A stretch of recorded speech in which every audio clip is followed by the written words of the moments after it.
Hello everyone, welcome back to the channel. আবারও চলে এসেছি আজকে একটা নতুন রেসিপি নিয়ে। রেসিপিটি হলো দই কাতলা। তো চলুন এটির জন্য কী কী লাগছে দেখে নেওয়া যাক। এটির জন্য লাগছে জিরে গুঁড়ো, রেড চিলি পাউডার, হলুদ, লবণ, সামান্য পরিমাণে চিনি, আদা বাটা, আর ফোড়নের জন্য লাগছে গোটা জিরে আর গরম মশলা। এছাড়াও লাগছে দুটো বড় সাইজের পেঁয়াজ বাটা, আর লাগছে সামান্য পরিমাণে রসুন বাটা। এছাড়াও আমি এখানে পোস্ত আর কিছুটা পরিমাণে চারমগজ একসঙ্গে বেটে রেখেছি। আর নিয়েছি এখানে টক দই। টক দইটাকে আমি এখানে খুব ভালোভাবে ফেটিয়ে রেখেছি। কাতলা মাছগুলোকে আমি ভালো করে ধুয়ে লবণ আর হলুদ দিয়ে ম্যারিনেট করে রেখেছি। প্রথমে কড়াইয়ে পরিমাণ মতন তেল দিয়ে নিলাম। তেলটা ভালোভাবে গরম হয়ে গেলে এতে মাছগুলোকে আমি ভালো করে ভেজে নেব।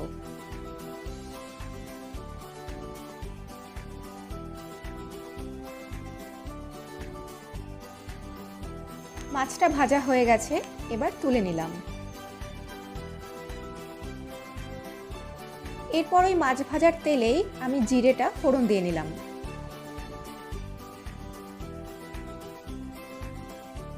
জিরেটা হালকা ভাজা হয়ে গেছে, এরপর এতে দিয়ে দেব রসুন বাটা। এরপর এটাকে হালকা ভেজে নেব।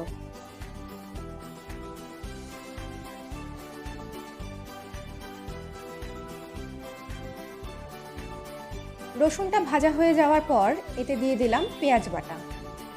এরপর এটিকেও হালকা করে ভেজে নেব।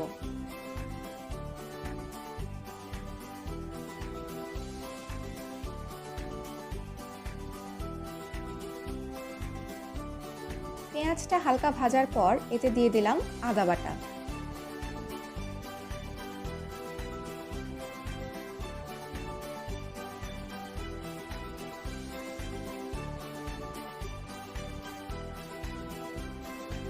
এরপর এতে সব মশলাগুলো অ্যাড করব, যেমন জিরে গুঁড়ো, শুকনো লঙ্কার গুঁড়ো,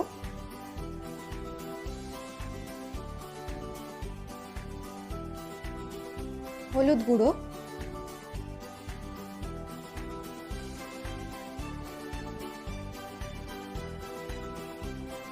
এরপর সামান্য পরিমাণে জল দিয়ে সব মশলাগুলো ভালো করে কষিয়ে নেব।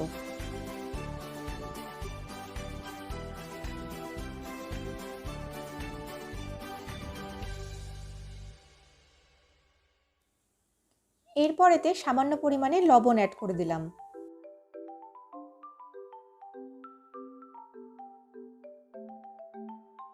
মশলাটা ভালোভাবে কষিয়ে নেওয়ার পর এতে চারমগজ আর পোস্ত বাটা একসঙ্গে অ্যাড করে দিলাম।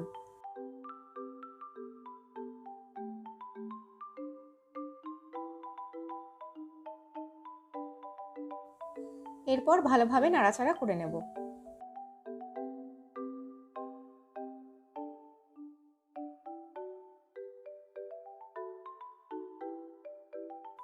ভালোভাবে নাড়াচাড়া করে নেওয়ার পর সব শেষে ফেটিয়ে রাখা টক দইটা এর মধ্যে অ্যাড করে দিলাম।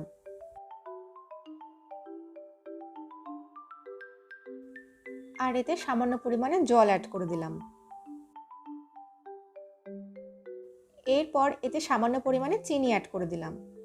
এরপর এটিকে ভালো করে নাড়াচাড়া করে নেব।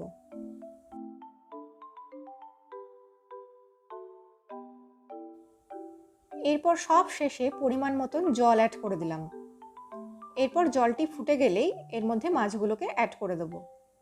আমি এখানে 3-4টি মতন কাঁচা লঙ্কা অ্যাড করেছিলাম, আপনারা চাইলেও দিতেও পারেন, নাও দিতে পারেন।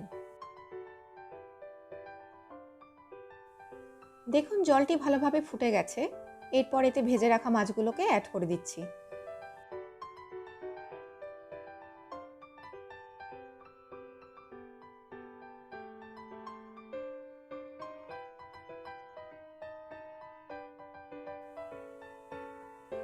এরপর মাছগুলোকে একটু উল্টে পাল্টে দিচ্ছি, যাতে মাছগুলো ভালোভাবে সেদ্ধ হয়ে যায়।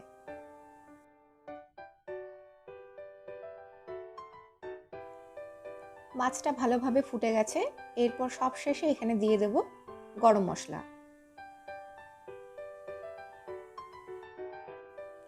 এরপর হালকা আর একটু নাড়াচাড়া করে নামিয়ে নেব।